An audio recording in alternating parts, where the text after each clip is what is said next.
Good morning, everyone. The French Revolution had many dramatic events, and one of those happened on this date in 1793, July 13, when Charlotte Corday, who was from the countryside of Normandy, arrived in Paris to murder one of the revolutionary leaders, Jean-Paul Marat, which she did while he was in his bathtub. And then she waited to get arrested.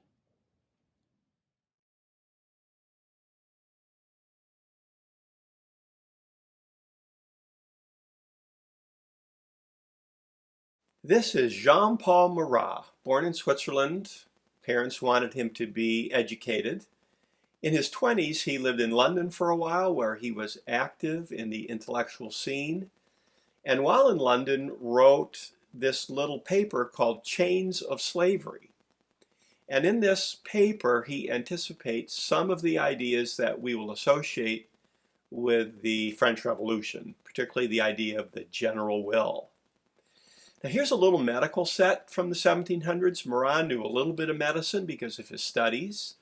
And when he moved back to Paris, he got involved in someone in the royal family circle with medicine.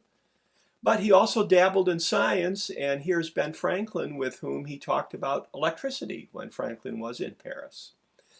When Louis XVI called the Estates General together at Versailles in 1789, starting the French Revolution, Marat was not there. He was not at the fall of the Bastille on July 14, 1789. And he was pretty much known as a writer, nothing really unusual. But when the Tuileries Palace was attacked and the royals had to flee to the safety of the legislature, this is when he started to become more famous. And this chart, telling us the difference between the Girondins and the Jacobins, and reminds us that there's quite a kaleidoscope of groups during the French Revolution, also is a good reminder that Marat was really not part of any group, although he leaned toward the Jacobins. When the September massacres happened and prisoners were pulled from prisons and simply executed, Marat was actually on a committee associated with that.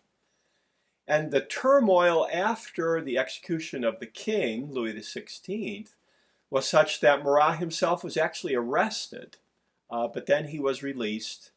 And eventually he retired home. He had a really bad skin disease. We're not quite sure what it was. There are lots of theories. But he retired from public life because he had to take care of that skin. So here's Charlotte Corday. She was 24 when she went to Paris to kill Marat. She was from a minor aristocratic family. She tended to be moderate in her views of the French Revolution. She blamed Marat for a lot of the violence. She first hoped to kill him in front of the Legislative Assembly, but he wasn't there. He was home. So she went to his house, got let in. Supposedly they chatted a bit.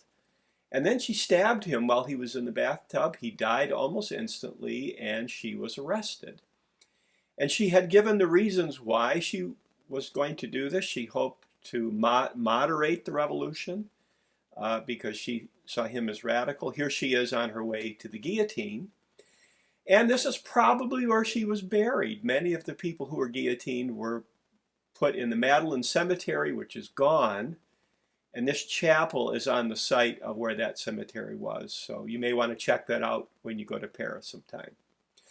Now, Jacques-Louis David was a painter. He knew Marat, and he painted this painting called The Death of Marat, in which he has Marat looking almost like a saint with that warm light glowing on him from heaven. Notice the arm is probably inspired by Jesus' arm in Michelangelo's sculpture of the Pietà. So Marat as maybe a secular saint is some theories.